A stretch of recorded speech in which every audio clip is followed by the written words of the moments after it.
All right. I think we're live, and I think Wow. we're about to piss some people off today. So it's going to be a very, very interesting day in the world of of the internet for us. But how have you been, man? All right. All right. How you doing? I haven't talked to you for a few days. It's just been up and down, up and down. Wasn't really feeling well. Lost my voice. It just was not a very good past couple of days. But I'm on the mend now. Good. Good. Good. Good. Good. Was it Capital Joker is here? What's going on, Capital? I think your name is Capital Jester. That is 73. At least we have someone here watching. So I put this out on social media. So I do want to start off with this though. If you guys are like super fans of Reckless Ben, this this video is not going to be favorable to any of the sides. It's not going to be favorable to Reckless Ben. It's not going to be favorable to Bricks Minifigs. We're just literally going to show you guys what we found. It seems like everybody in this story are liars. and these aren't like little mistake lies. These are huge lies that are verifiable. And from what I've been seeing, only time people have verified that these things were not true. It's not like they came forward and said, hey, this isn't true. It's like, oh, you guys caught us. So yeah, so obviously this isn't true. And here's the story on why this is not true. So that's where we're coming to this from. And we're going to present everything we have and do it. So first, Eric, what do you think about this? Number one, this whole Bricks and Minifigs scandal. It seems to be finally coming to a head, but what do you think about it? What do you think we are right now? I'm shocked that this has seized the attention of the internet. And maybe I'm just too old, too dumb, too whatever, but the whole thing seems kind of goofy if you really break it down. Now, there's parts of it that I love. I love the fact that if we really look at it all, nobody died. Yeah. Nobody was beat up. Nobody was this. Nobody was that. So that's kind of nice. It's sort of like arguing about pineapple on pizza, in my opinion. Like you can get as heat as you want, but in the end, who gives a damn? Well, I kind of am that on this, and I know that sounds terrible, and I'm supposed to really care, but everybody seems to be full of shit, and I don't know. It's like, why are we arguing about this? It's actually to the point where I'm actually kind of shocked at how much deception has gone on in this story. And it also shocks me too that a lot of people who I trust with their analysis seemingly, and I victim of this too. You first hear the story, you're on Reckless Ben's side, right? I'm on Reckless Ben's side. I'm like, all right, this is this. And you're going into the story with that mentality. And I do think even now, after doing all this research, I do think Reckless Ben is blameless in a lot of the ways. And I think he went into this for altruistic reasons. But that still doesn't allow me to now say he didn't, he wasn't dishonest in this one. He wasn't dishonest in this one, It's just that's Is just it really altruist? Let's be honest. If it wasn't going to get any clicks, if it wasn't going to get any traffic, and nobody was going to look at it, do you think he'd be doing it? Let's just be fair. We're YouTubers. No, we wouldn't be doing it if that's the case. Exactly. He got lucky. Okay, he hit gold in terms of capturing attention, and so I don't know. I don't even know if that's altruism or not either, because I think some of the choices he made were deliberate, and he got lucky again. Like with the cops. If the cops just did their job, well, that would be far less of the scandal. But somehow he got lucky through aggravation or whatever. They overstepped their bounds. So now I think he has a pretty legitimate case against them for his arrest and things like that. Mm-hmm. But because of the way things were handled, like literally out the gate, as you put it, he fudged the numbers. And he said 200,000, right? And then it was 100,000. Now you're going to be, it's a whole different set of numbers, but it's like, why? Why would you? Why not just the exact number? If it's $20,000, that's $20,000. That's meaningful to a lot of people. If it's 200,000, why just sit there and right out the gate come up with a lie? That's weird. Well, so let's do this. Let's play Reckless Ben's the opening to Reckless Ben's video, which has something like 6.1 million views. We're going to play the opening. Now, I'm going to tell you, and I know it's going to make people mad. Most of the claims being made in this opening of Reckless Ben's video are false. I know it's hard to say. I know it's going to be hard for people to hear. Most of the claims Reckless Ben is making at the opening of this video are false. Here we go. This man spent his life collecting what's now known as the world's largest Lego Star Wars collection ever. It's estimated to be worth around $200,000. And then the entire thing got stolen, and the police are actively working with the thieves to cover the entire thing up. But the craziest part is that the collector doesn't even know that his collection's been stolen. Yeah, the collector's son, Brian, well, he reached out to me because he has no clue how to break this news to his dad. At this point, my father had a health episode. We can't bring any stress to him. The reason he's reaching out to me is because the police are covering this entire thing up. And at this moment, I promised Brian that I would not end this video until I get his entire world record Star Wars collection back. Now we could start with the first claim. And I think that's appropriate to start. Okay, is that the largest Lego collection in the world of Star Wars? No, it wasn't. Is it worth $200,000? No, it's not. Now, okay. Now, just for everybody, because I know people. First sentence, okay. I know people are going to start getting.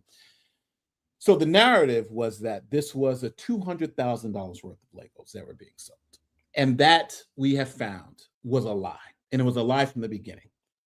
At no point and before Reckless Ben got into the story, all the parties knew this Lego collection was not worth $200,000.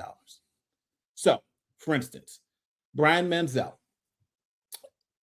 to start, here is a clip from Coffeezilla where Crystal, so Brian Manziel hands over the collection to Crystal. And she is the one who gave it the initial estimate of $200,000 as a marketing ploy. But when Coffeezilla challenged her and said, hey, this collection is worth about half of what you said. Here is her. She's going to admit it. Is Crystal the original franchise owner? Yes, she's the original franchise owner. Okay, thank that you. Made the deal. Oh, hold on.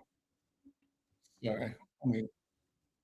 So I'm going to play that part right now where she admits to Coffeezilla that this was 3014, where the total amount was only about $107,000. It was never $200,000. This is before Ben got involved. So here we go. It's Coffeezilla's video. Let's put this on screen. And this is what they said. And this is her. Remember, this is the person who contracted with Brian to sell the Legos on consignment. Mm-hmm. This was their value. $100,000 Lego collection. But sadly, that post was entirely wrong. In Crystal Gorman's inventory, which has a high and low estimate value of these various Lego items, the real estimated value is about $107,000. They give high estimates and low estimates, but that's right there in the middle. And for simplicity, I'll just be using averages and estimates here, but understand that, these numbers are not firm, given that they're unsold Legos. It's just rough possibilities. But the point is, it's worth nowhere near $200,000. And Reckless Ben, the one who made the original video covering this, said that surprised him. Yeah, this entire time, literally every single person's been telling me there were $200,000. Like, that's how much, you could sell all these sets for. So now, before we get to the Crystal Gormans, so the people in here talking about, there was some people in here talking about, 100K, 200K, you can lie about possession. Obviously people are going to be defending Reckless Ben, but we now know Reckless Ben out of his own mouth has said he was told all the time it was $200,000. But we know for a fact that is not true. Would that be fair, Eric? Well, I don't know what he was told himself. Well, he said Brian could have told him, somebody else. So that's all fine. But people who are saying, well, just because of this and that, what? Well, I like it. Can we address one claim at a time? I like how it's like we're pointing out that this is not true. Yes. And the people are saying, well, just because that's not true, what about, well, we're not to that point yet. Yeah, we're getting and that doesn't mean that truth has no meaning anymore. I don't understand that.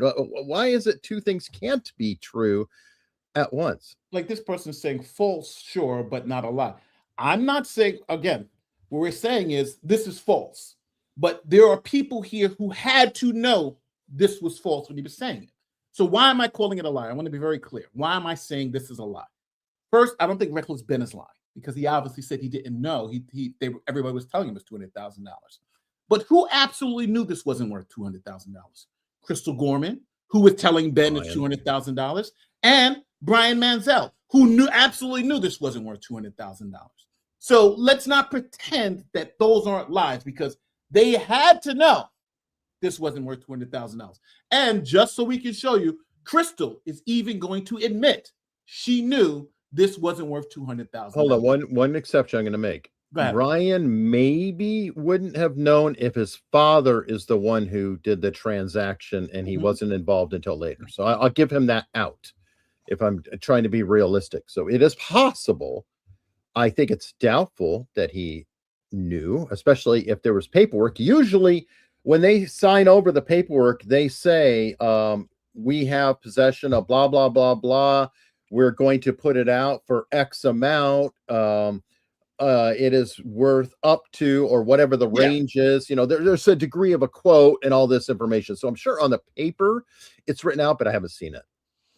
No, the estimate is only up to $125,000. This again is a lie. I can show you that in the video where they do the math and show the estimate. But again, let's let her say it. It's not 107 up to 175,000. That's false. That's fake news.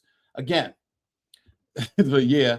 They totally lied. Of course they lied because they had to know the collection value is worth more now. Well, that's true. The attention that this collection has gotten, it does increase its value. And this says it's irrelevant. No, I don't. This is very relevant. And you're going to see how relevant it is later. But let's continue on. So this is Brian Manziel gave it to these people on consignment agreement. So they're going to tell you how much it's actually worth. My original assessment of about $200,000 was going up to his father's house and looking in 3 different rooms with all the sets. It was before I'd actually gone through and had set numbers and done an actual evaluation. I looked at it and went based on as things progressed and as I started to delve more into the actual inventory and evaluating it, that number changed. But we put out the press release well in advance of the event itself. So that press release went out before I had those full numbers.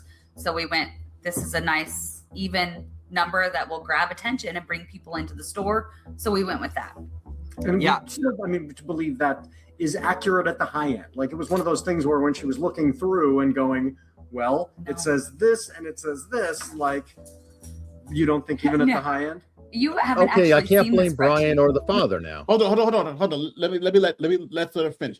Because you see, he's answering the questions of some of the people. People saying, "Oh, was that the high end?" That's the high end. But she's specifically telling him, "No, that's not the high end." So let me. Hold on, though. But I do want to address it because she literally said, when I went looking around, I said, "Oh, it's about $200,000," and then I left it on the press release. So now you just gave an out for Brian. You gave an out to the father. You gave an out to Ben. It's all on her at this point. At this point, she verbally did say $200,000. They're not making it up. It didn't just come down. And she did the math and found that it was untrue. But I like the fact. Watch her husband try to say, "No, that was the high end estimate," and she's going to destroy everybody who's in this chat saying the $200,000 was in some way legitimate. No, this was a made up number of her going and looking into the rooms.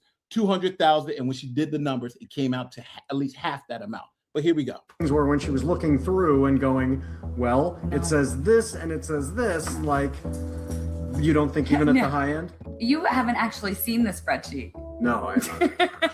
You might want to cut that part out because he hasn't actually seen the inventory sheet. The You see? The spreadsheet says about for between 85,000 to 120 something thousand, in the Yeah. midpoint about 107 or something Yeah. like that of what was inventory. Does that sound right to you? Yeah. All right. But the significant factor, and I just want to give it to the audience who's very upset. Mhm.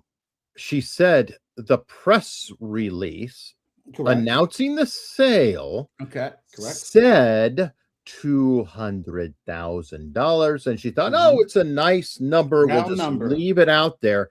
Because of that information, I can't call people liars because they're misinformed. Do you understand where I'm going? Being incorrect isn't a lie. If you genuinely think, oh, the press release said $200,000, I guess it's $200,000. So I'm not going to I'm going to give Ben a complete pass on that, because if he saw the press release and it was represented by Brian, and there is documentation saying $200,000. Yes. So if there was not any documentation, then yeah, sure. But because of that, that's on her. She put it out there. She thought, oh, it looks good. Left it out there. So starts off with misinformation. So are we saying? Well, number one, are we saying that she's lying? Well, I would say that's puffery. Like somebody said in the chat, it's puffery. I think it's puffery. But puffery doubling the price. Puffery is usually, this is the greatest thing ever, not something that's worth $100,000. We're saying is worth $200,000. That's a little bit. I think that you go beyond puffery there. But I would also say too, is that after they do the evaluations and they do the spreadsheet, do you not think they go back to Brian and say, guess what? We don't have $200,000 worth of product. We only have about $100,000. Oh, I'm very sure that they probably, they had to first sign over the possession, and you have to, I'm not an expert in this, but I imagine it's kind of like an insurance assessment or whatever. You've got to list every item. And she did say there's a spreadsheet. I'm sure the spreadsheet that stated the value was also given to Brian. That would only make sense, because you're saying, here is an inventory of what we have that we are selling. So Brian, or if not Brian, his father, remember, it's his father's collection, not Brian's collection. So if Brian didn't have access to the spreadsheet, like her husband didn't have access or hadn't seen the spreadsheet, again, Brian maybe didn't know, maybe he knew about the press release, but didn't know about the spreadsheet. Did he sign for it, or did his father? I don't have this information, but it is relevant. Yeah, but the only thing I think what we have to do is go on what we have now. We know that it wasn't $200,000. Now this is all before Reckless Ben got into the game. She knew it wasn't worth $200,000. At max, it was $125,000. At the minimum, it's $83,000. That's what she knew for a fact. Reckless Ben comes in and she's screaming $200,000, and at no time did she correct him and say, "Well, guess what? It's not $200,000. It's only $100,000, really at best." And he's running around making videos saying it's the biggest Lego collection at $200,000. That is wrong. But we have more problems. Okay, but I just want to point out, just every scenario you said with the information I have seen that we've presented so far. Yeah. Here is a very plausible scenario. Brian's father sold the collection, or Brian's father had the contract with the store. Brian's source of information is the press release. Brian knew that the father didn't get the stuff back. Brian, going by the press, I would disagree with that, because why? Because she said she did the inventory and got the real number before the press release. So unless she did that inventory and says, "Hey, we only got $100,000 worth of product," hold on, and she did, but she didn't tell Brian that. But she doesn't deal with Brian. Did she deal? What I'm saying is, do you know she dealt with Brian or the father? It's the father's collection. Did Brian sell it, or did the father? It's very relevant. Brian is the one that gave it to her, not the father. The father. Are you sure? Did she say that? I'm positive. It's Brian. Okay. It's Brian. It's Brian. She met the father, but it's Brian that she's been dealing with. Brian is the one that knew how much it was. Brian is the one. But all right, somebody just said there's a picture of the father and Crystal in the store. So I want to absolutely 100% clarify that the transaction involved Brian where he had to know, because if the father was the transactee, then Brian's out, or he has an out. That's all I'm saying. Well, in all of Reckless Ben's videos, he's dealing with Brian directly. Well, that's what I'm saying. So let me play out the whole scenario I was trying to draw. Okay. Father sells or consigns collection to store. Father tells son, hey, the store didn't give it back to me. Son has press release, which she admitted went out. Press release said $200,000. She admitted it went out. That's clear, right? There was a press release that said $200,000. If Brian had that information, then he called Reckless Ben. He didn't know all the details and he said, hey, they stole my dad's collection worth $200,000. Here's the press release. Then Reckless we have a Ben different calls her. scenario. That's why I said I Reckless- have to know for sure that Brian was involved in a transaction. That's all. But then sorry. So right now that's part of it, right? Brian when Reckless Ben comes in, Brian is again saying about this is $200,000 worth of Legos, which is really not. It's about $100,000 worth of Legos based on the store inventory. So I would say this. I believe Brian and that family knew that they didn't have $250,000 worth of Lego. They only had half that amount, especially if you're on consignment and you're getting paid every time. Now, we'll talk about, because we have the store logs. So Coffeezilla went in and said, okay, when you got the $107,000, how much did you actually spend? How much can we dictate they spent? So it came out to about $24,000. So if you take the average estimated value of 107, and remove the $24,000, that leaves you about with $83,000 left. And here is that clip where we can see it's about $83,000 left, and Coffeezilla goes through the math, because I think it's important that, hold on, let me get that clip. It's at 32:38, where now you don't have even 100,000. You have, because you sold that. So here it is. Let me put this up so we can see it. I agree on that, but do we have documentation showing that Brian was the transactee? Brian was the only one working with it. I don't. Brian is the only one that's on video. He's the one that's talking about all the shares. He's the one that actually signed it over to Reckless Ben. He signed over the collection in Reckless Ben. He's the one that signed that when they sold it. So yeah, I'm assuming Brian is the one that's doing all the transactions. How would he be able to sign it over to Reckless Ben if he doesn't have it? So yeah, Brian knows. Brian is totally, I think, involved. But here we go. 2024, the Gormans record sales of about $24,000 of Brian's collection in their inventory tracking list. And of those sales, Brian was entitled to about 65 to 70% of it. He was paid $17,000, which roughly tracks with that. Which means on November 14th, the big night, the remaining amount of Brian's collection that should have been in there is about $82,000. I will point out, go ahead. That's twice that I just heard in this paragraph, Brian's collection. Yes. So is this Brian's father, which was represented in the initial video? Is it his collection or is this Brian's collection? So if it's Brian's collection, then we can move the father out of the conversation completely, because that's a distraction. The father was never involved. He was bedridden. If you look at the initial video, he said the father was sick and he was doing this for some cash. But Brian is the one that was handling all the transactions. Remember when Reckless Ben said, hey, we want to buy the $100,000 of Legos from all you. that. He signed with Brian. He didn't sign with the father. So this is all Brian, from what I'm understanding. Well, I'm just trying to, attention to detail, because, I want to always give, if there is any reason that there could be an out or whatever, I want to know it. And that's why, from the get-go, it was, but let's guy did his whole life and it's the father. So can we all agree? I'm going to say, we'll go forward assuming that's Brian's collection. We're going to go with Coffeezilla's thing and say, this is Brian's collection. Father, good luck. I hope he gets healthy. But, I think we're getting into the weeds. That the point is that every single video from every single source has Brian as the person who's running the collection, who's selling everything. So I'm assuming that he would know how much it costs and everything. I don't want to get caught up on that detail when from Coffeezilla to Brian to everybody saying that he was the one who was dealing with it, and we have him signing over the collection. So I'm assuming he is, even if he may not own it, he seems to be the one handling all the transactions, even in the courtroom. Here, so right now we're at $82,000. That he says. So we're not talking about $200,000. We're talking about $82,000. Then with people, another thing that people don't know is that Brian actually had a side deal.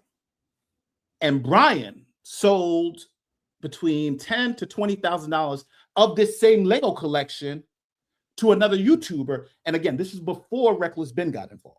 So now we're at $82,000, and Coffeezilla is going to tell you about Brian's side deal. Remember, this is before then got in saying this $200,000 worth of Legos. Now, it doesn't take a genius to realize this is a very different number than corporate providers. They said they only found 13 to 15,000 in total Lego Star Wars. So you're talking maybe $11,000 to $15,000. I have to admit, even with pretty generous assumptions being made, there's still a huge gap of about $61,000 here that I just couldn't find. But then I learned Brian had made a special side deal with M&R Productions, who had recently purchased some Legos from him. And this is where it starts to get messy. So these are the pictures that M&R Productions sent me, looking at the Lego that Brian sold him. This was stuff reportedly in storage, and it's interesting because of an early inventory list, which had a column called location that Crystal used. And it listed a lot of the Star Wars items as being located in what they called storage. Now, previously, I was told that all of the stuff in storage was put back in the store, but there's a bunch that's on this list that I can't find in the store that seem to appear in these pictures.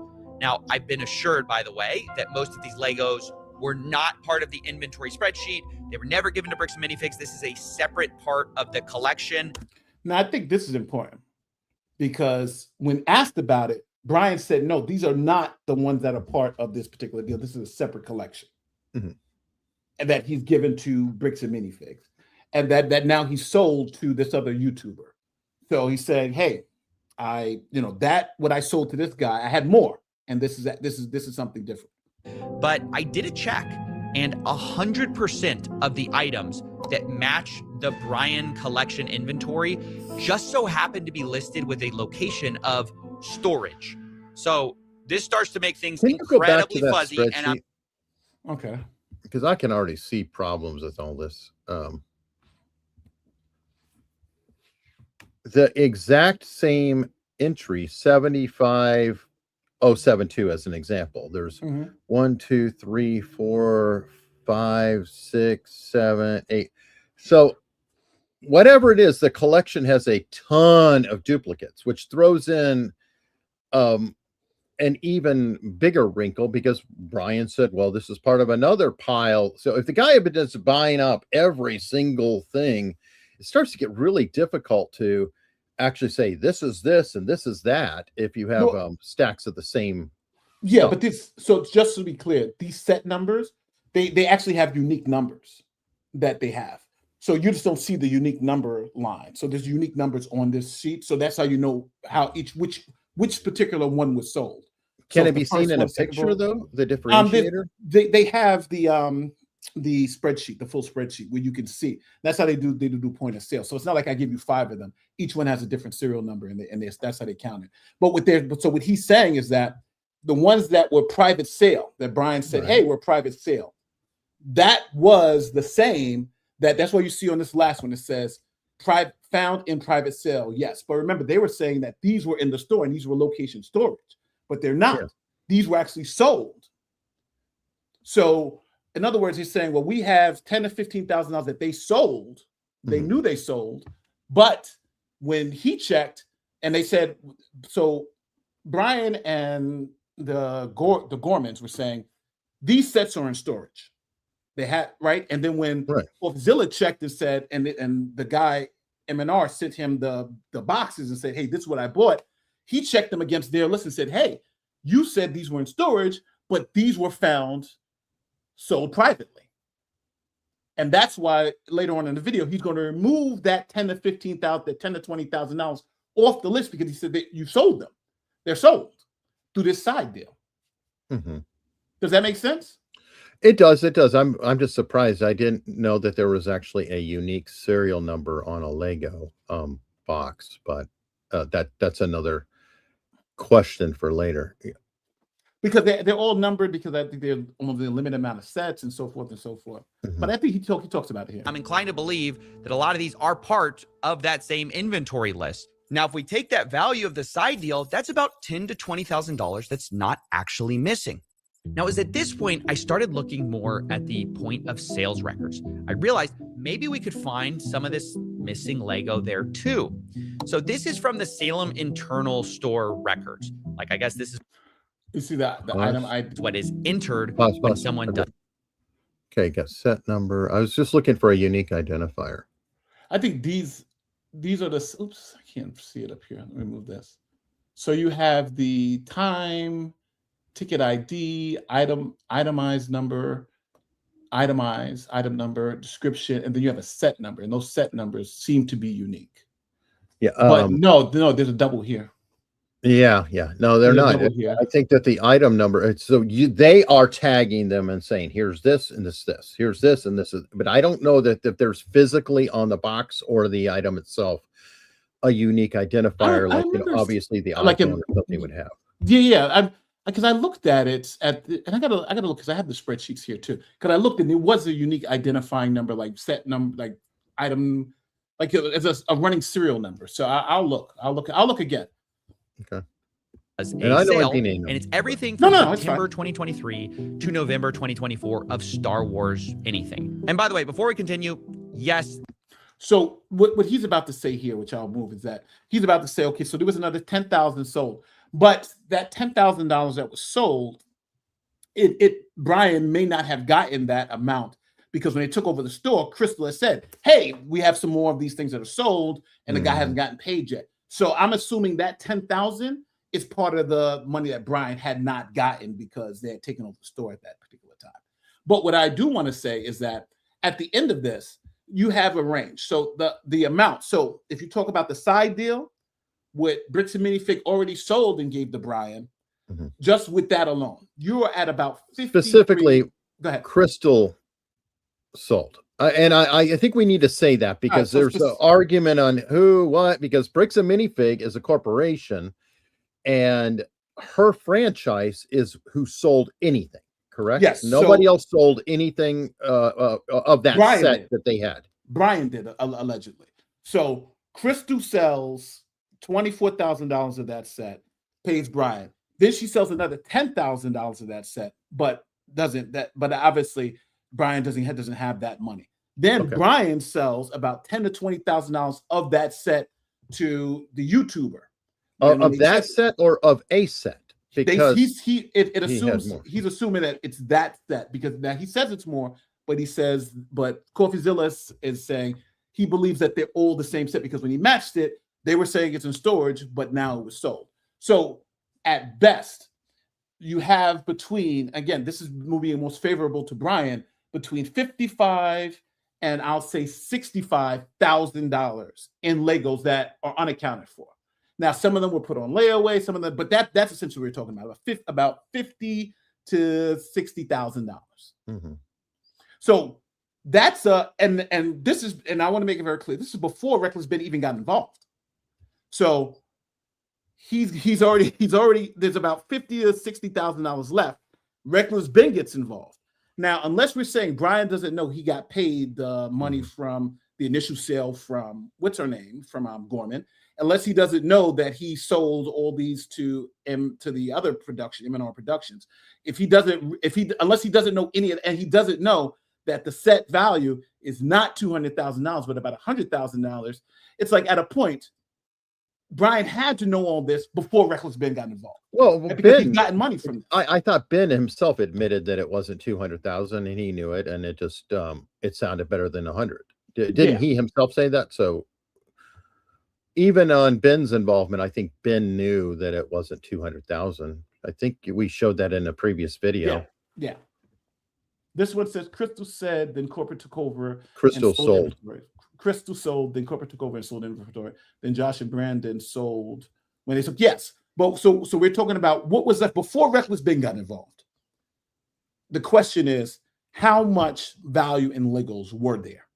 At best, we're saying 70,000. At worst, we're saying about 50,000. So we're saying a $20,000 range, and that's because Crystal sold some, Brian sold some.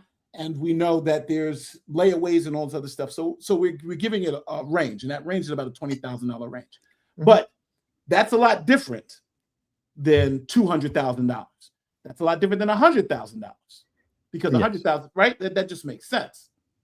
So just so we all understand. So at the end of it, we're saying that by the time the store was taken over, at the maximum amount of uncompensated Legos to Brian was between $55,000 and $70,000.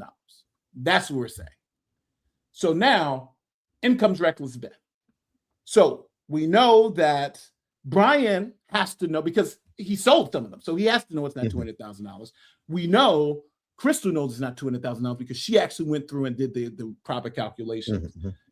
So Ben comes out and says it's $200,000 in Legos, right? $200,000 in Legos. That's false. But I think Ben was being told that. I think he did. I think it went by the press release. I mean, because you and I are YouTubers, right? If you want to say 200,000, then you could hold up on the thing. Look, 200,000. So he probably was using that number because it was the biggest, best number, and you could hold something up and say, "Look at that, that's amazing." So now we're essentially talking about 4 times less than what Ben was told. So now this is where things start getting really sketchy because operating under these assumptions. Operating under these assumptions that $200,000 of Legos are missing. Ben then wants to sue Bricks and Minifigs to get the Legos back. So he does his small claims court where it's only $10,000 per claim, so he can get it done faster and not except for, and this is a part of the problem.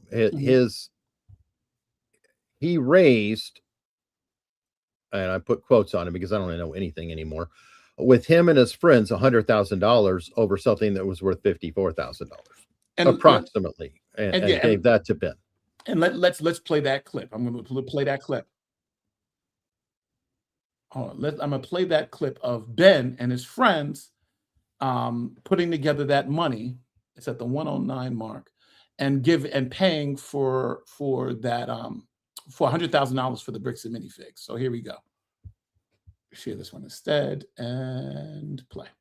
And 3 to 4 years in court. Somehow, if I win, then we can finally get the family their Legos back. Yeah, both of these options suck.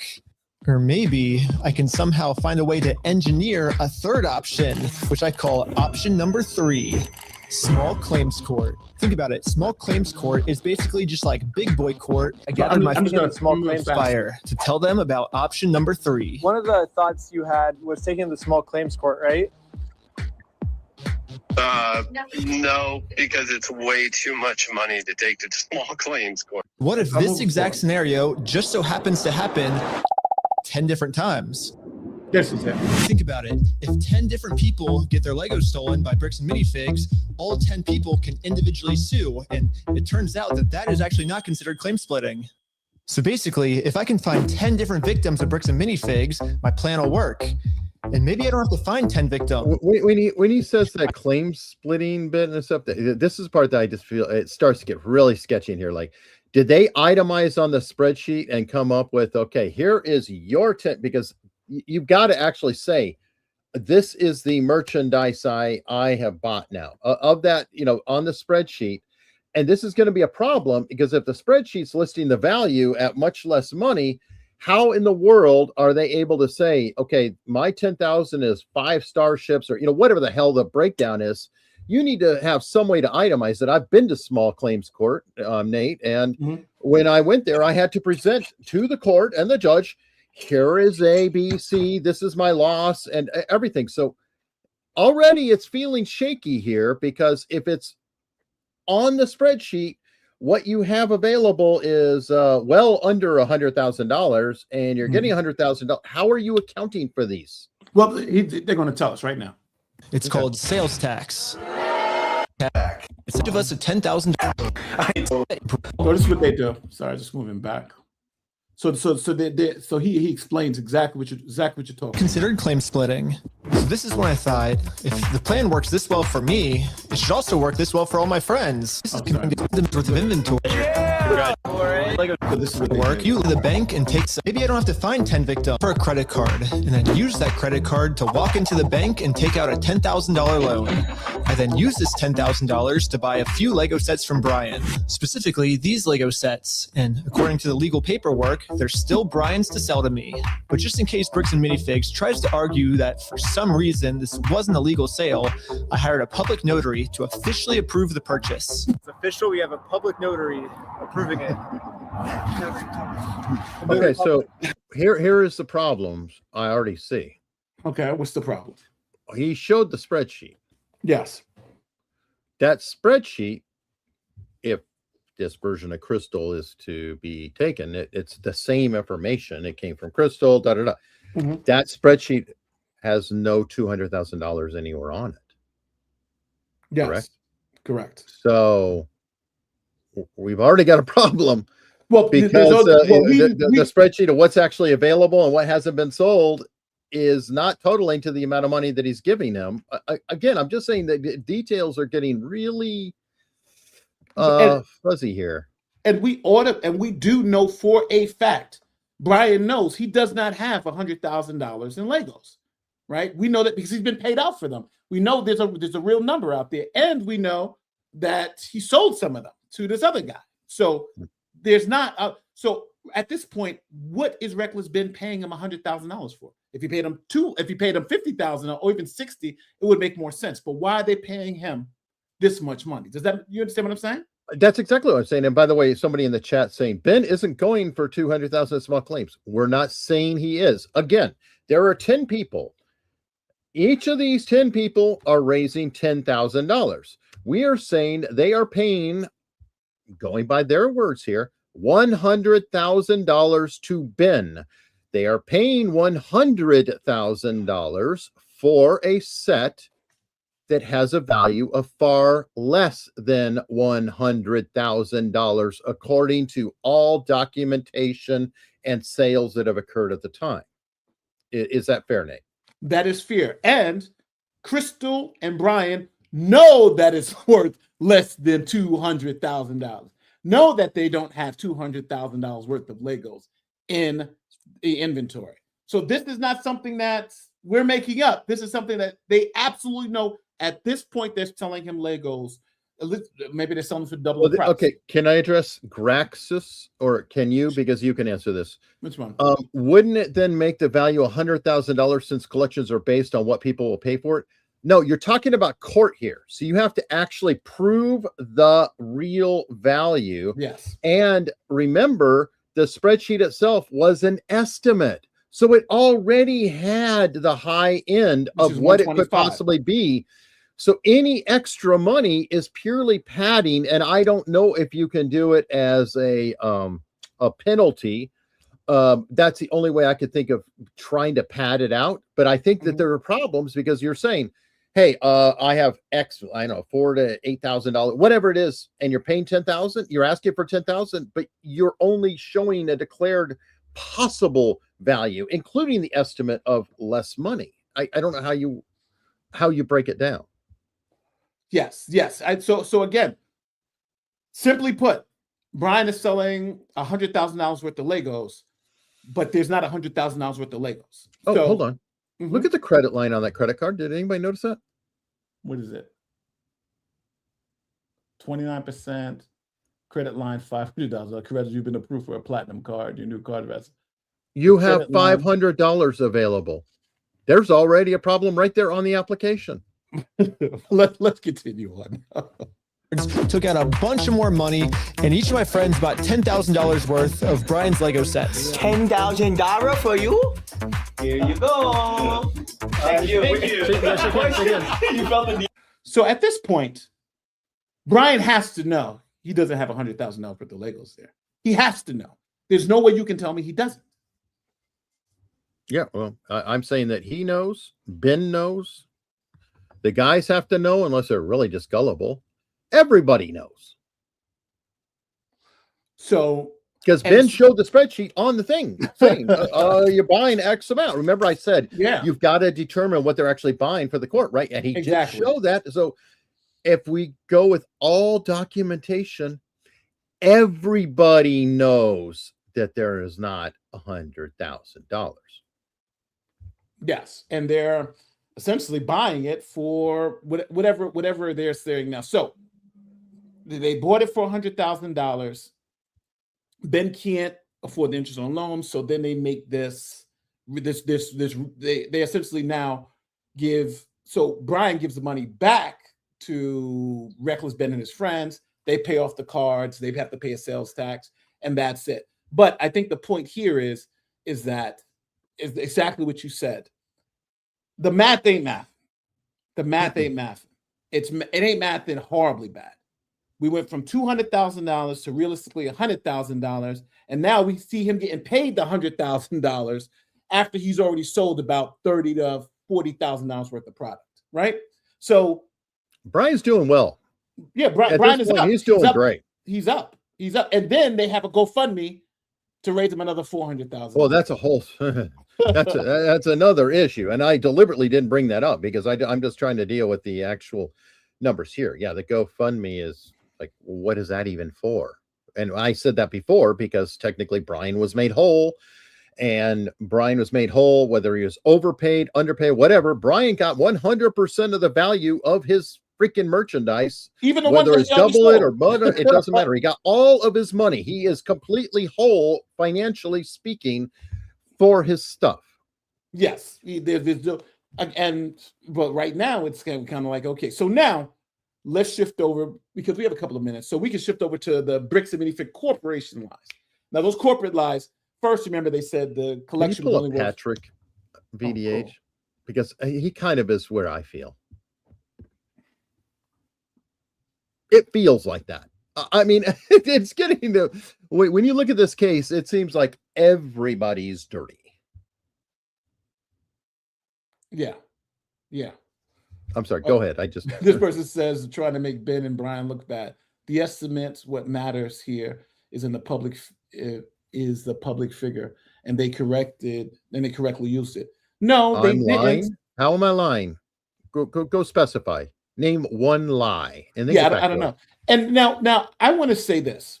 Since we know by time Reckless Ben got in there, the whole set was worth at max 125 and at least 83. So we're using the $107,000, which he's been paid. But I do want to show people this because I think this is very important. In the lawsuit that Crystal sued the corporate office because of all this. She sued the corporate office, and let me share the screen instead. So she sued the corporate office after this whole takeover and all this other stuff. So here is her lawsuit against the corporate office. I'll bring it to the top so you guys can see. This is their wonderful lawsuit. Bricks and Minifig, liable Crystal Law and Benjamin Gorman. Those are the Gormans versus Bricks and Minifig franchising. And if can you pull up Kirby Cider? Kirby Cider. Now, you're the lawyer, so I'm going to let you address this. If somebody steals a $20 bike and someone else gives you $20, you are not made whole. Someone still stole your bike. That's not true. He sold the collection, the thing that was stolen. He sold the possession of it to that person, so that now the victim is the owner of the collection. It went to the collection, in my opinion. So I will shut up now. Nate, you're the lawyer. Am I wrong? Yes. If you get the $20, if someone else gives you 20, and they say we're giving you this 20 to make you whole, right? We're giving you this 20 to make you whole. The theft now becomes a criminal issue. Criminal law, you had the theft, but you can't say I want to sue this person for the $20 for the bike. So in this thing, it seems like and someone else gives you $20. No, someone else gives you $20 specifically to compensate you for the bike. That's the difference in what you're saying. That doesn't make any sense because he was specifically given the money for the bike. Estimated actual value $10, claim value, probability 2 to 20. So where $250,000 come from? So look, all right. So here is that this is the Gorman's lawsuit, and it said the collection 700 and with an original aggregate value of $250,000. She put this in her court documents, but even she says this number is not true. She says this number is not accurate. She says, and when asked about it, she said, "Nah, that was a mistake. We put it in there, but when we actually did the math, it's nowhere close to $200,000." But in their lawsuit, they're saying it's $250,000. So, and then, well, in the same document, Nate, you don't even need her words. It just says before the takeover, blah blah blah. The seizur's worth 100 to 125. Okay, and we know that's not true. We know that's not true. Now, this is in their own lawsuit. This is in their lawsuit. So they're saying it was about 100 to 120, but we realized that the whole collection was worth between $100 to $125,000.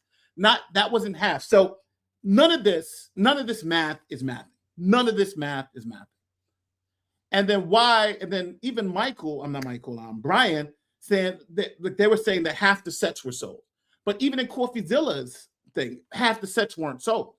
So none of this makes sense. None of the math is math.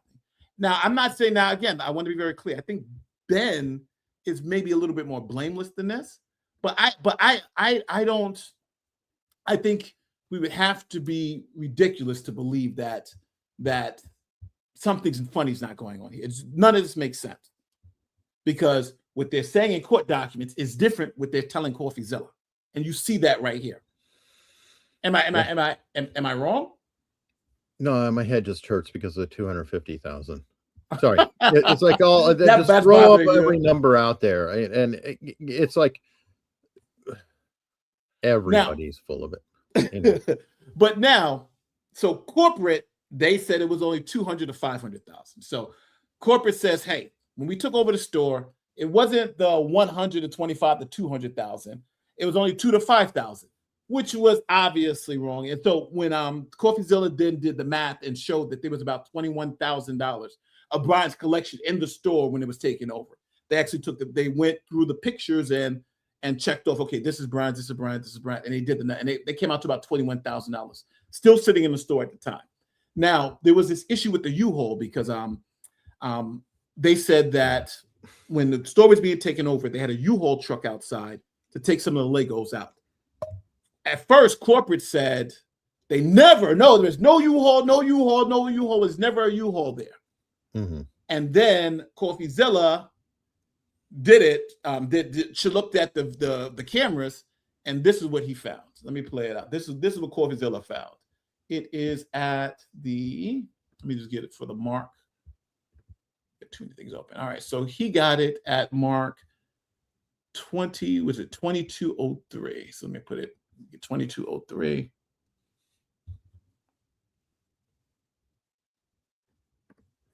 And share this instead. And here we go. Because everybody's disagreeing about it. This Eugene, Oregon guy says, oh, yeah, a U-Haul showed up with Star Wars sets in it. Brandon was talking about the Salem store. You've got Matt McNeff saying there was no U-Haul there. It was a rental car. You've got Crystal saying, yeah, I thought it was really weird. There was a U-Haul truck there. So I told the McNeffs, I really got to find out what the truth is here. If you know anything about it, let me know, because that's just something I heard. I do, and it has nothing to do with the Salem store. Well, at least not the Salem store in the way that it is there. Brandon showed up to the Salem store in a rental car.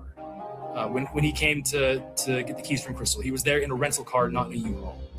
Just to be clear, that's Bricks and Minifigs corporate saying he came in a rental car. There's no U-Haul, no U-Haul, no U-Haul. Now, obviously, you guys know he's absolutely lying. We're about to see the proof. He's absolutely lying. Well, and also, but by the way, when he came to sign documents in a rental car, that doesn't mean he didn't drop the U-Haul off as another vehicle. And then he came with the car to sign the stuff. But, he's going to leave the U-Haul there. He doesn't drive it around as a POV. So, yeah, I mean, whatever. Go on. So when there was the handoff, there wasn't a U-Haul. It was a rental car. Correct. He was there in a rental car. Got it. Yeah. Okay. And the boxes and I think were in the rental car? any of the, like, if you were to look at the footage, the ring cameras, all that stuff, you won't see a U-Haul sitting anywhere in the parking lot.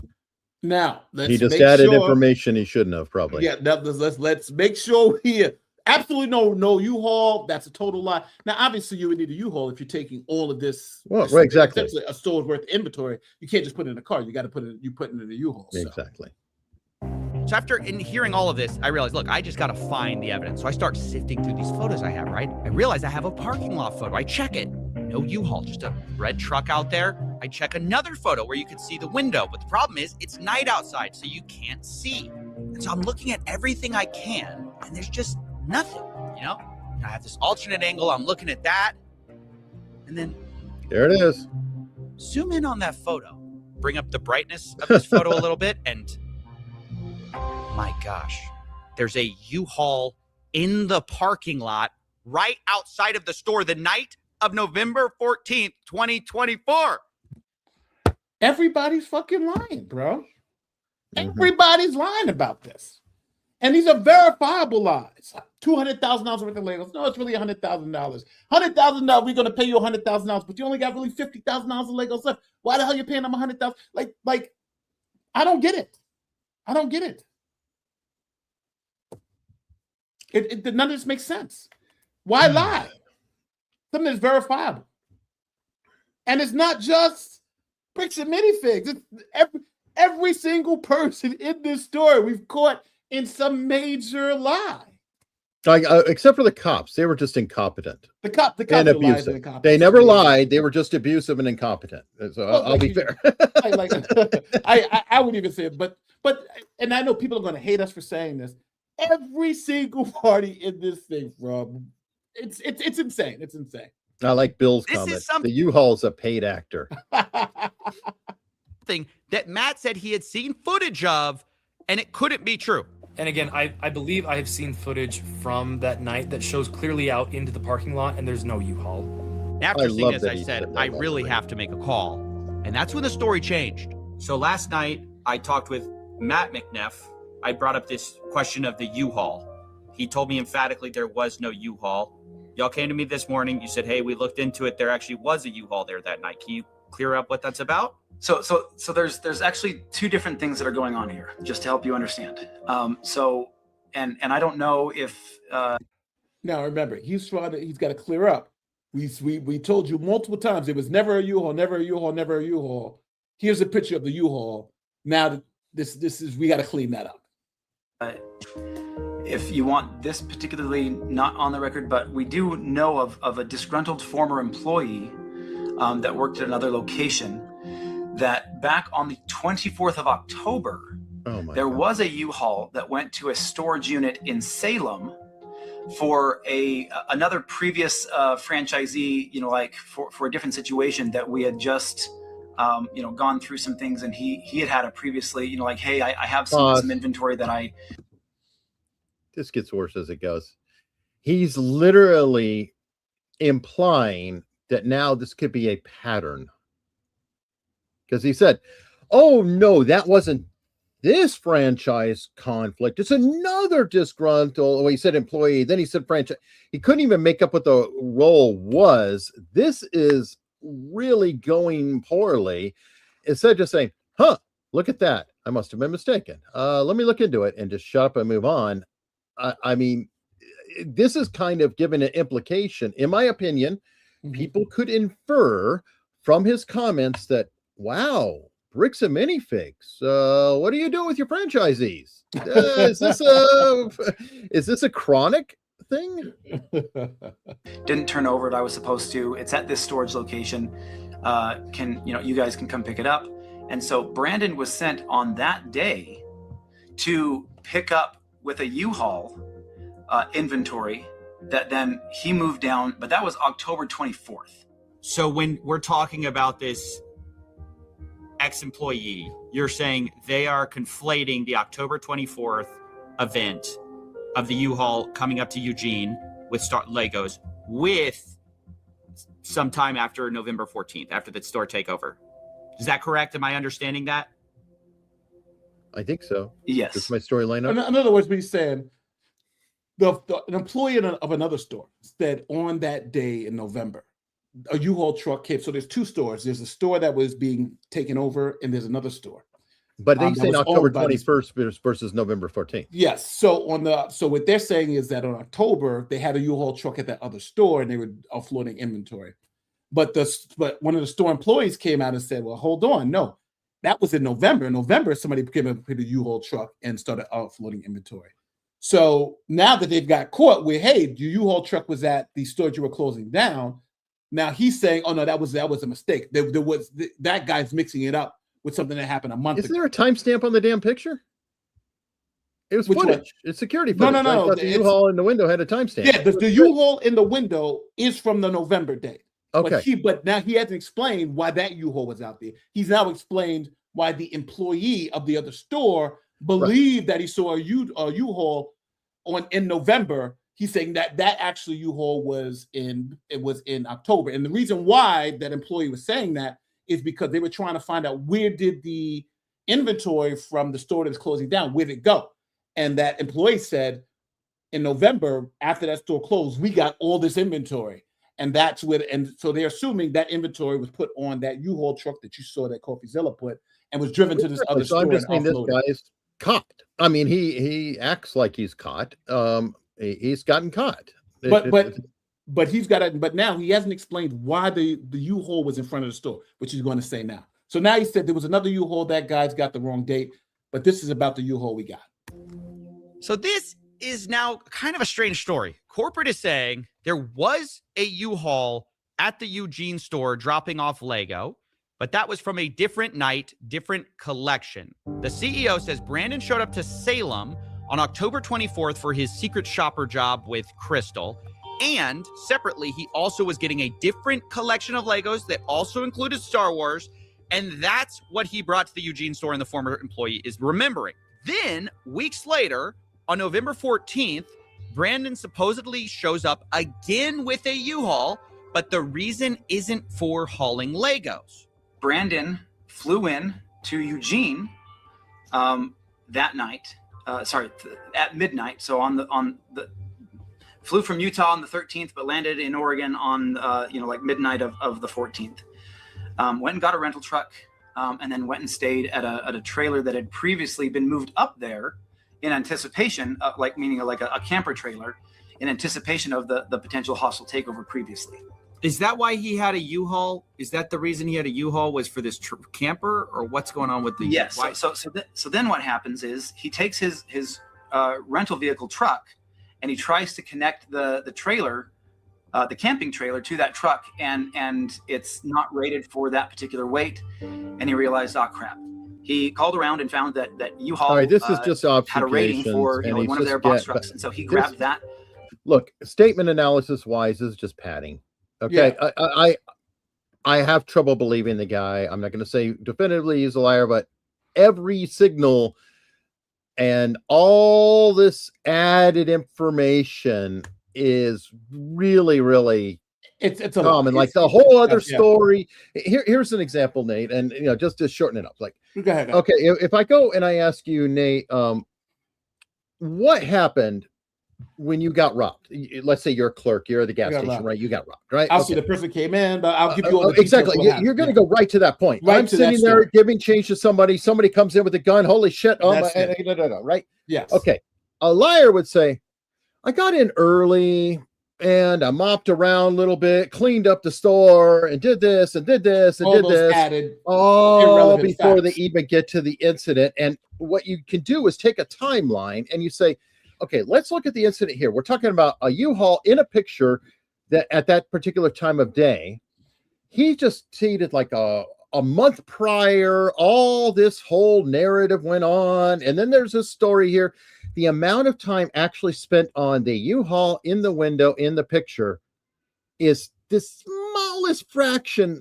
It's the most important thing, but it takes up the least amount of room in this huge convoluted story.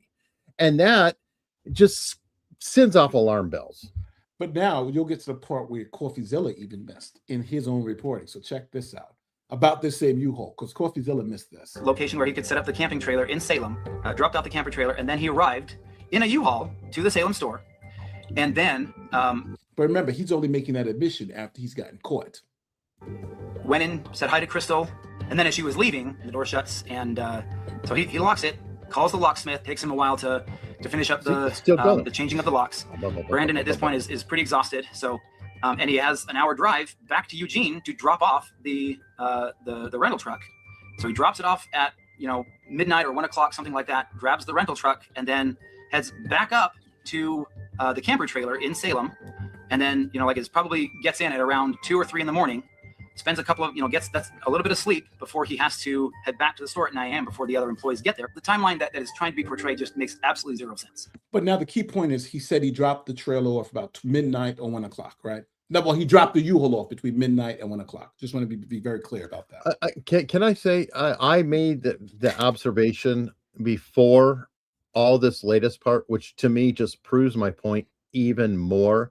Because look at the drama oh my God, he had to call the locksmith, and it was it's To like me, it's obvious he's all these dramatic stories, and you're so busy, you're captivated by the story that you lose track of what the damn question was to begin with. You're just kind of going, oh yeah, locksmith. Oh, he did this. Oh, he did that, and it's like, okay, again, I'm careful with my words, but this is extremely suspect in my opinion, going by what I have heard so far.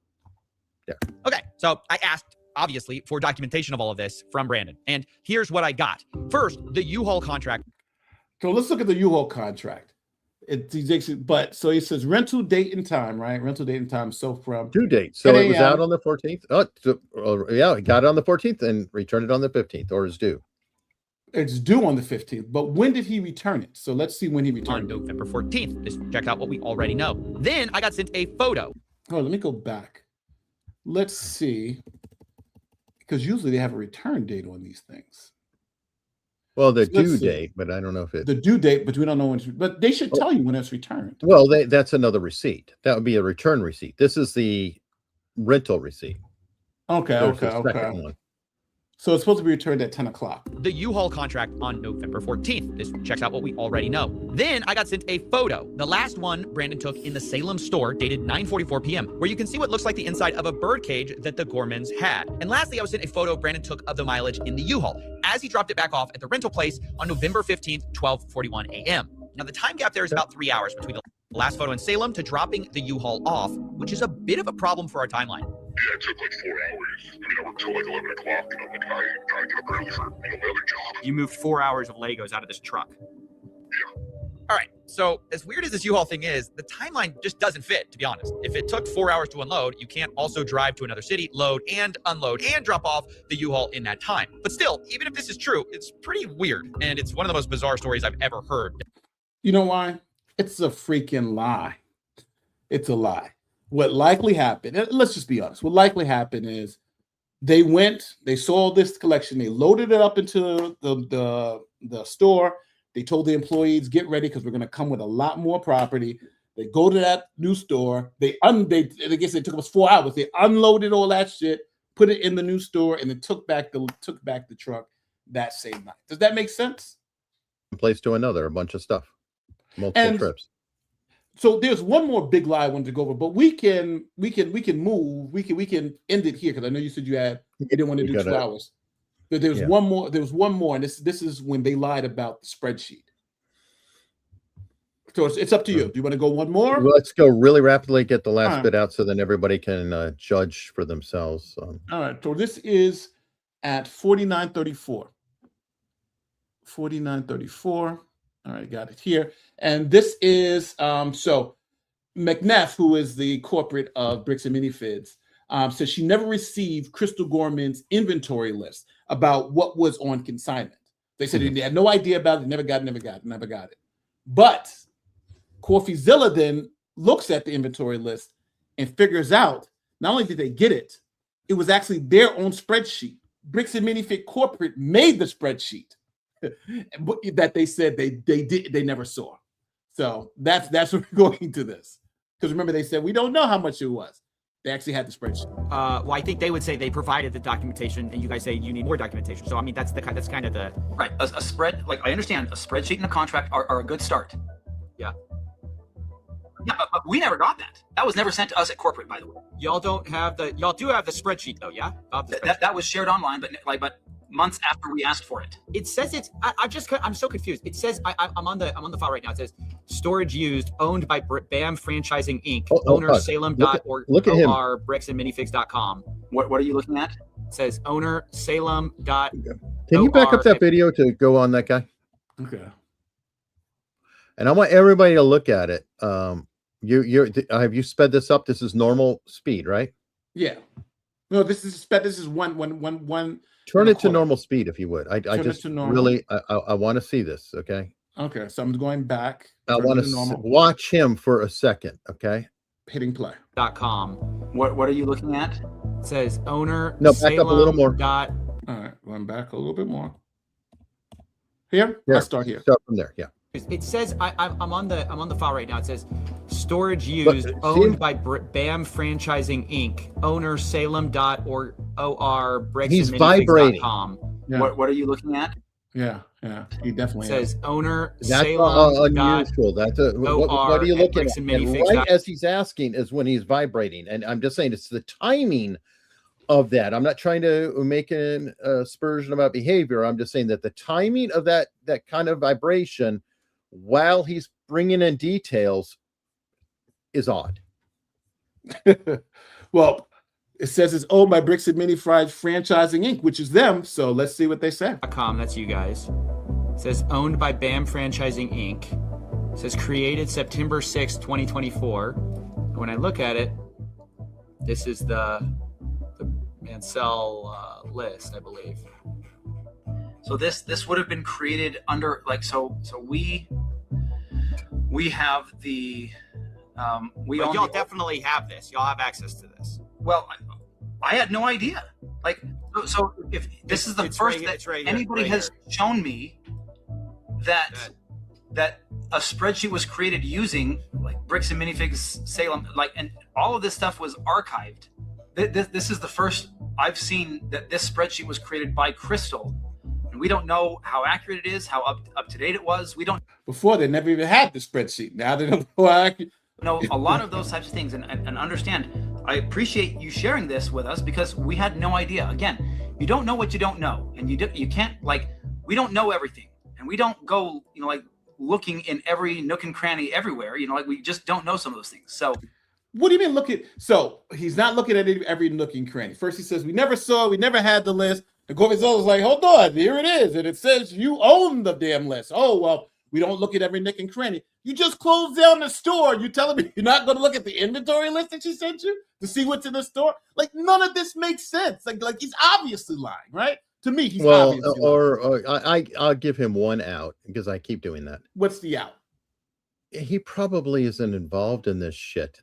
And it might be the first time, because that's a little below his pay grade. He might be like, oh, I did. And so he just makes the statement. So it is possible that he's gotten caught. And because he's one of those, I'm going to take the bull by the horns and I'm going to say this and this, and we did this and this and this. He's getting hung out there like crazy. So that's possible, but I'm saying we have to be reasonable. Well, possible and probable, right? And I think that's right. And I'm thinking, let's be reasonable. And I think if we're reasonable, Bricks and Minifig Corporate is seizing another store. Mm-hmm. How do we know what they got inside there? Well, you know what? We have their inventory spreadsheet on our system. Yep. Let's just look at it to see what's in the store. He says, we don't look at every nook and cranny, but that's what else would you do? How do you know what's in the store? How do you know what you're taking over? What do you know that you're doing? You look at in the inventory list. If it wasn't on their system, maybe you can make the argument, but it was on their own system. So they knew, they had to know. And now he's trying to claim ignorance. You know what that would get you? This to me would have to be, unless they're so incompetent, so dumb. So stupid, I won't rule that they out. Wouldn't know that you look at the inventory. Yeah.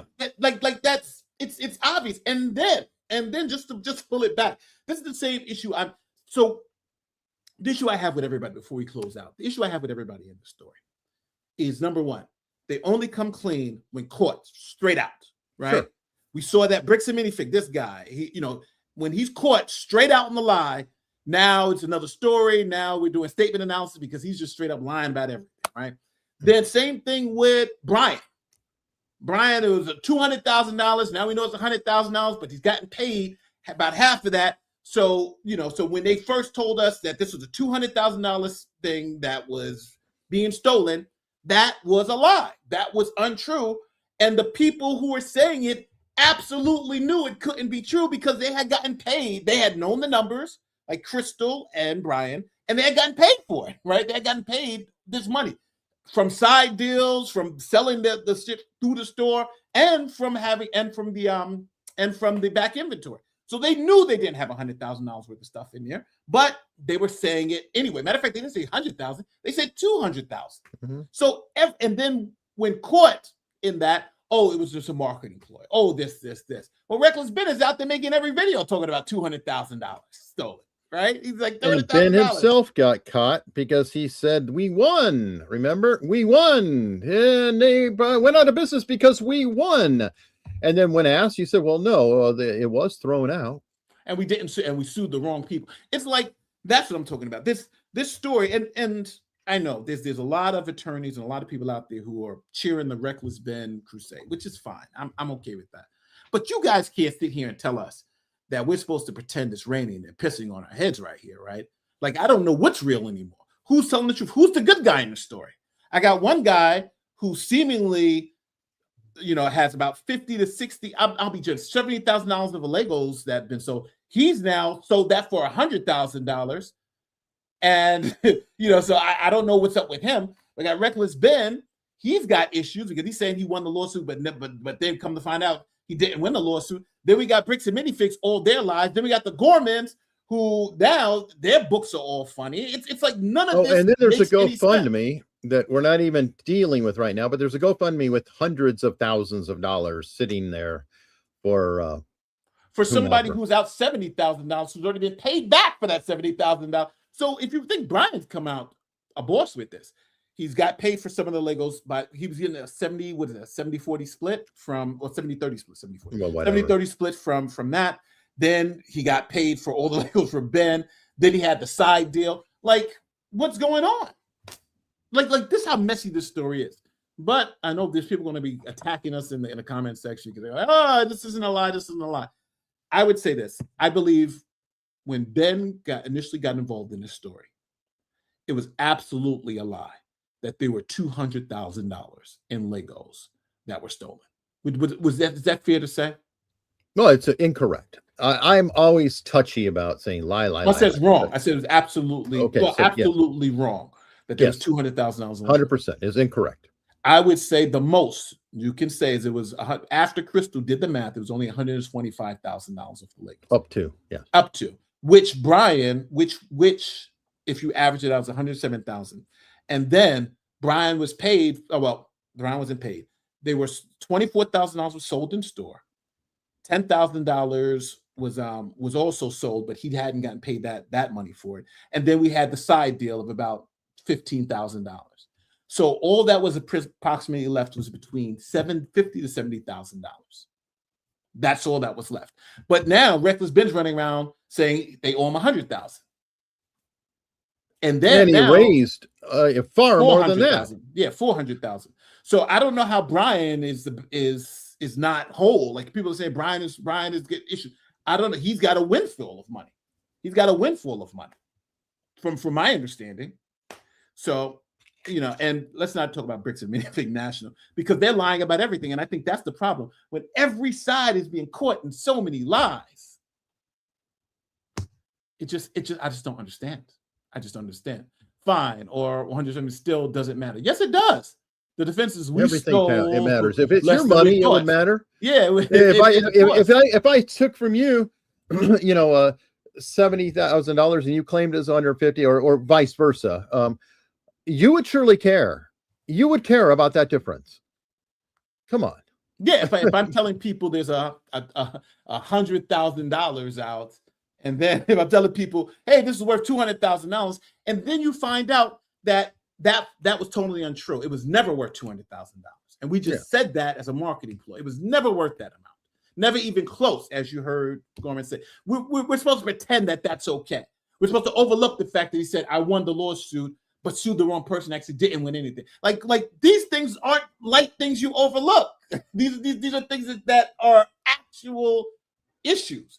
Just like we can't overlook the issue about the U-Haul truck. We can't overlook the issue about them having the information. We can't overlook the issue of them saying there's only $2,000 worth of Legos in the store. When you look at it, it's $21,000. Like all those things matter. And I think in this particular basket, everybody is culpable in some way. Now we're not talking about we're talking about who's the worst. I honestly, at this point, think Bricks and Minifig corporate is the worst because their lies are just more outrageous. But I think everyone here has some level of I think the cops are the worst.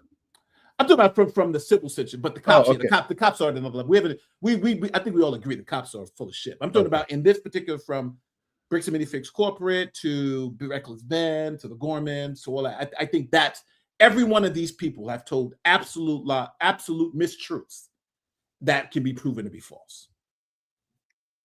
Yeah, that's kind of where we land on it. So at this point, it's kind of like, let's see, calling it a lie does not strike me as good faith. The exact words were, it's estimated to be around. But again, you maybe have to rewind this back. Crystal addressed that. She said, right, and this is before Reckless Ben got involved. She said that it was only about 83 to 125. And then when her husband said, no, we were estimating it at 200,000, right? We were estimating at 200,000. She said, no, it was never anywhere close to 200,000. Those were her words. So it is good faith to call it a lie because she knows for a fact that it wasn't even close to, as she said, it wasn't even close to 200,000. So his exact words were, it's an estimated around 200,000. And by the way, this part here, Nate's not saying this is Ben's lie. He's saying it is a lie. Yes. A lie. And this is why I try to be very careful about things. So I'll go with another direction. So on the Reckless Ben's front, it could be called a lie when he said, we won. When he did not, he definitively did not win the lawsuit that was thrown out because he sued the wrong people. That could be seen as a lie. And that would be 100% Reckless Ben. The amount, the 200,000, yes, that is Crystal. And I think I said multiple times that she admitted putting it out on the press release, and that because the number was out there and published, then Ben and Brian or whomever could have run with that number. So to be fair, saying that something is a lie doesn't mean that the person who is sharing it is lying about that particular thing. They are spreading the lie. We're not saying it is their lie. We're saying that it is a lie. And it really is frustrating. We're just trying to be factual to very specific details. Mike, you literally have no basis to accuse Ben of deception. Yes, I do. Did. Yes, I do. I accuse him of deception. Right, he said he won a lawsuit that he absolutely did not win. It was thrown out because he sued the wrong person. Yes, he kept saying that even after it came out that he knew. And Ben says he did. We found that he didn't win a lawsuit. So yeah, I am accusing him of being deceptive. I'm accusing Brian of deception because he's saying he has $200,000 worth of Legos when in fact there were only one. I'm saying Crystal's being deceptive when she's doing her thing. Like, all of these people have been deceptive in some way. And these are factual deceptions. These aren't something where I'm saying this person, they all are being factually deceptive on some parts. Now, I do agree with Eric when he said about Ben. I think Ben went into this, and like he said, everyone was telling me it's $200,000. Every single person was telling me it's $200,000. Crystal, Brian, and then when he found out with Coffeezilla, he found that it was never worth even close to that. He was, you could see he was actually had some issues with that. But to now pretend that $200,000 number was illegit in any way, you're lying to yourself. Mm-hmm. Because everyone in the story now understands that number was an absolute falsehood. Right? Everybody wants to carry water for certain people. It just is funny. Let me see. Again, Ben had believed. Yeah, he believed it, but how did he believe it? He literally said no, he didn't. I mean, where would you draw the claim? Your lawsuit is dismissed. Oh, I won. Well, come on. Okay, I'm sorry. I'm gonna quote a guy named Adam Carolla, but this falls in as stupid or liar. Pick one. Stupid or liar. Can't be both. So then not winning law. He officially won. He won officially it because the other side didn't show up. He sued the corporation that was still alive. So he was not lying.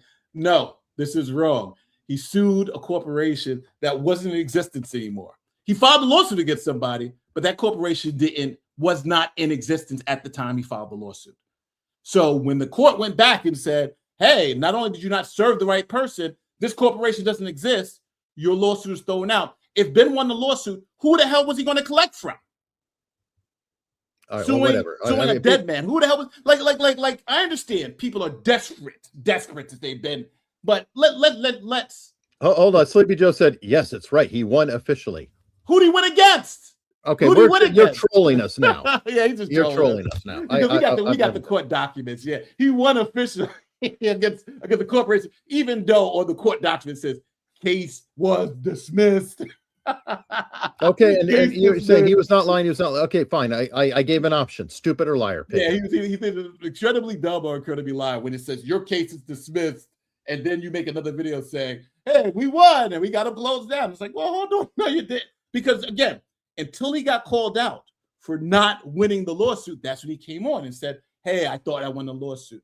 It was funny because got to give Steve, whatever his name is, Schaefer, credit. Because when Ben came out with this lie, they went and checked it out and saw, hey, he's lying. He didn't win the lawsuit.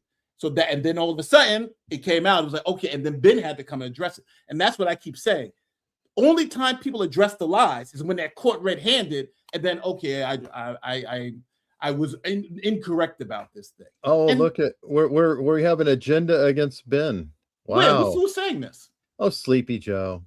I mean, Sleepy Joe. I'm literally stating facts. No, you're not stating facts. I don't know what you're stating. You guys clearly have an agenda against Ben. What? By calling him out for lying to us and saying I have an agenda against everybody in this most case, likely, okay? Because I'm sick of this case. I think nobody's hands are clean. Everybody's dirty. So there, yes, I have an agenda against everybody. Yeah, good thing we pointed out Bricks Minifigs. But again, no matter what, right? No matter what facts we point out, no matter if we have Reckless Ben saying the shit is like we have Reckless Ben. We played Reckless Ben saying it's not worth 200,000. We got the Gorman saying it was never worth 200,000. Like we have all the evidence. We provided it to you, so you don't got to believe us at all. Don't believe us at all. Go watch the videos yourself, and you will see. Go watch Coffeezilla's video. You can see it right there, and then you come to your own conclusion. So yeah, I just want to make it very clear. Trolling us. Yeah. Let me see. Keep squirming. You're disingenuous and obvious. Well, maybe you're right. Maybe you're right. No, he's trolling. I don't really. I know. Well, you know what? Either he's trolling or he's just brain dead. Because again, I'm not asking you to trust me. I'm saying go do your own research. Mm-hmm. Let me see. Bring up the video of Ben. Nope. We're done. Up the video of Ben. No, we're already half hour over. I don't even know what he's talking about. All right. So, but listen. But thanks again for watching. Any last words before we cut the stream? And these people go yell at us on Twitter and shit. No, everybody's guilty and they all suck. Yeah, but I do think there's some culpability. Like if you're asking me, I think Ben made some mistakes. That's why they call him Reckless Ben. I think he made some horrible mistakes and he's doing his thing. So that's just it with Reckless Ben. I think when you go to the Gormans and Brian, I think they have some issues because there are some things that seems that they knew for a fact was not true. And they were saying it and had Ben believe it. So I think that's an issue. And then I think Bricks and Minifig Corporate, they are at most the most culpable in this thing. But we saw the lawsuit from Crystal Gorman. She still, in her lawsuit, she said there was 100,000 left. After it was 250,000. That was your big issue. So it was unbelievable. But thanks again for watching, and we are out here. Thank you, Sleepy Joe. We love you, even though we know you're. I know that water is getting really heavy there, Sleepy Joe, to carry. But good job. You're very strong. We hold it to you. We love you guys. See you later.